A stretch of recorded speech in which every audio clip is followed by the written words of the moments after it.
NFTV Extra. Yes, hello everyone, welcome to NFTV Extra. It is another Ferrari win as Charles Leclerc has won the Austrian Grand Prix, but a bit of mixed emotions. Obviously, I'm Ferrari through and through. Of course, we all know that. But yeah, let's reflect on the whole race. So we'll talk about the retirements first of all, and we'll have a look at talk about the top 10. So the first one, obviously, being Sergio Perez in the Red Bull. Now, obviously, being Ferrari when he goes off, I was personally delighted. Look, it's probably a bitterness because obviously I want Ferrari to try and catch Red Bull as much as possible, but it came back and bit me later on in the day, didn't it, with Carlos Sainz? But just before Carlos Sainz had his fire, Latifi came into the pits and retired. But you know, I feel for Carlos Sainz because towards the end of the Grand Prix, he was catching Verstappen because he had a new set of tyres on him, and he would have got second place because he already had taken over Verstappen earlier on in the race. And his engine goes, it's busting, it's a power unit problem once again. It's not the first time that Ferrari have had this issue. It's becoming frustrating because it's costing Leclerc and Sainz points, and obviously Sainz won the British Grand Prix last week and he would have been buzzing to get second place, a man on form, but his car lets him down.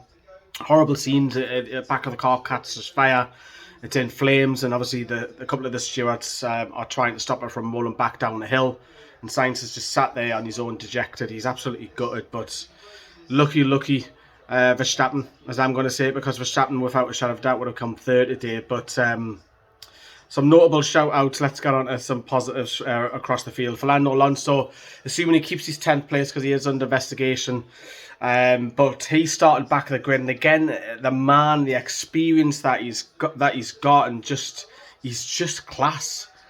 Finishes 10th, so he's gone 50% up the grid, starting from the pit lane as well, remember. So absolutely brilliant for Fernando Alonso.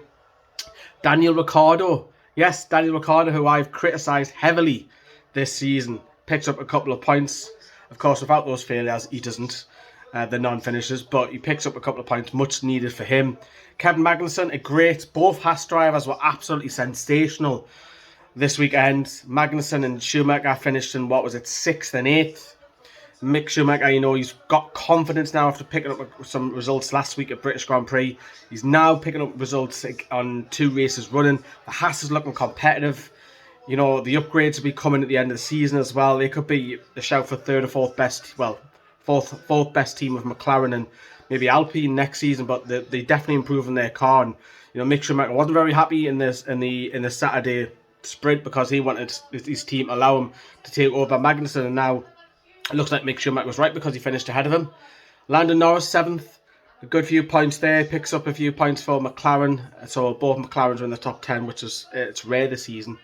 Esteban Ocon in the Alpine, fantastic drive, finished 5th. It's interesting if Alonso wasn't at the back of the grid where Alonso would have finished, because if Ocon's getting 5th, you know, I think Alonso is obviously more talented, more experienced driver, but it's a fantastic result for Ocon. I think Alpine screwed Alonso over having the time of the pitting, and then obviously, 3 times that he pitted, so I felt like he was screwed over a little bit.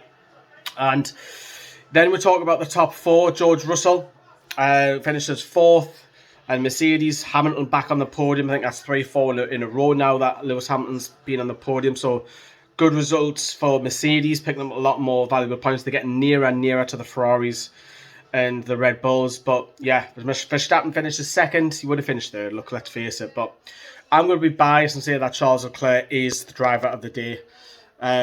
For a few reasons, because he went past Verstappen 3 times on the track. Verstappen didn't overtake him at all. He only did when Leclerc was in the pit.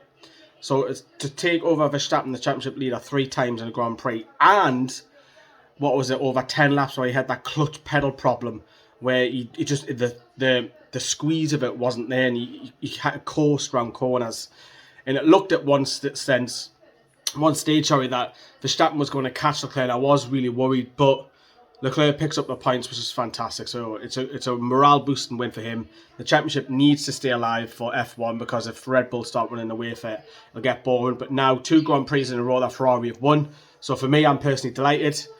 Bit hacked off with the power unit failure of Carlos Sainz though, because I feel for him, because that would have been a 1-2 for Ferrari. But we'll take the win, which is great. Great for Charles Leclerc. Small narrowing the gap down to I know it's a Ferrari there, to Red Bull, and a small closing the gap down with the constructors as well. But yeah, Red Bull will still be out in front, Verstappen will still be out in front. But yeah, good weekend. 2 weekends running now.